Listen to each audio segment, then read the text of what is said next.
আরজি করে তরুণী চিকিৎসকের ধর্ষণ ও খুনের মামলায় বিচারকের রায়ে খুশি নন মুখ্যমন্ত্রী মমতা বন্দ্যোপাধ্যায়।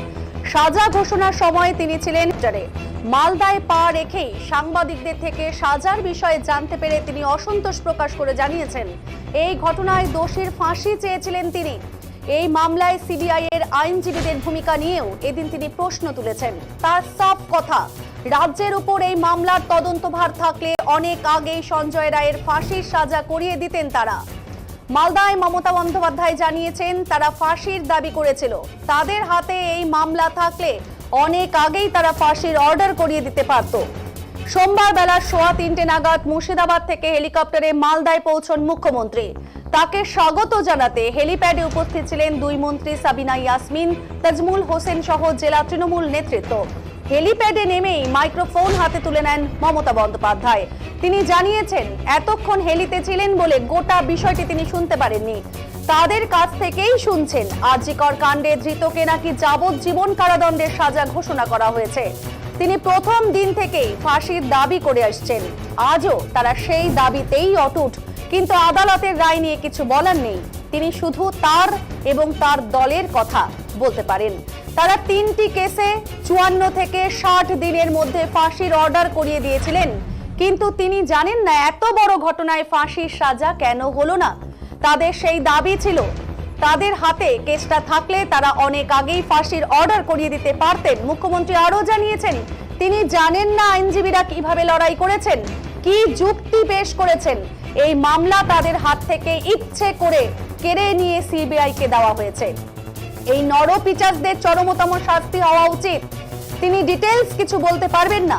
তিনিও একজন আইনজীবী, তবে ফাঁসি হলে মনকে সান্ত্বনা দিতে পারতেন তিনি। এই কথাই কিন্তু জানিয়েছেন মালদায় এসে স্বয়ং মুখ্যমন্ত্রী মমতা বন্দ্যোপাধ্যায়। কিন্তু আমি যেহেতু হেলিতে ছিলাম বলে আমি ডিটেলসটা এখনো শুনিনি, তো আপনাদের কাছ থেকেই শুনলাম যে এটা নাকি যাবজ্জীবন দেওয়া হয়েছে। এটা আপনাদের কাছ থেকেই প্রথম আমি শুনলাম। আমার রিঅ্যাকশন ইজ ভেরি ক্লিয়ার। আমরা প্রথম দিন থেকেই ফাঁসির দাবি করে এসেছিলাম এবং আজকেও আমরা সেই দাবিতে অটুট আছি। কিন্তু আদালতের রায় ন্যাচারালি এখন সবাই মিলে কি বলবেন আমি জানি না, বাট আমার কথা আমি বলতে পারি বা আমার দলের বক্তব্য যেটা হচ্ছে, আমরা 3টে কেসে আপনারা দেখেছেন 54 দিন থেকে 60 দিনের মধ্যে আমরা ফাঁসির অর্ডার করিয়ে দিয়েছি। কিন্তু আমি জানি না এটা একটা সিরিয়াস কেস এবং এটা নিয়ে ফাঁসি দাবি আমাদের সবার ছিল। সেক্ষেত্রে বিচারের রায় নিয়ে আমি আমার কথা বলতে পারি।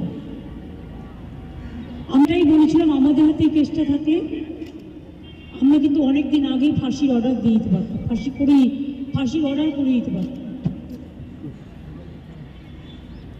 আমি জানি না কিভাবে লড়াই করেছেন, কি করেছেন, কি যুক্তি, আপনারা তো লয়াররা জানেন।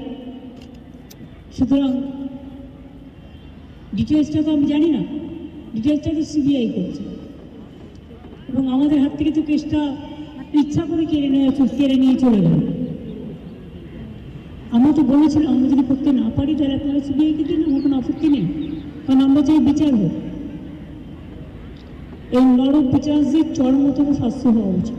আমি এসব বলতে পারবো না, কিন্তু আমি এখনো আপনিও লয়ার, আমিও অ্যাজ এ লয়ার আমি এ কথা বলছি যে আমি তো ডিটেলস কাগজপত্র দেখিনি, but I am not satisfied. কারণ আমি ফাঁসি হলে অন্তত মনকে সান্ত্বনা দিতে পারতাম।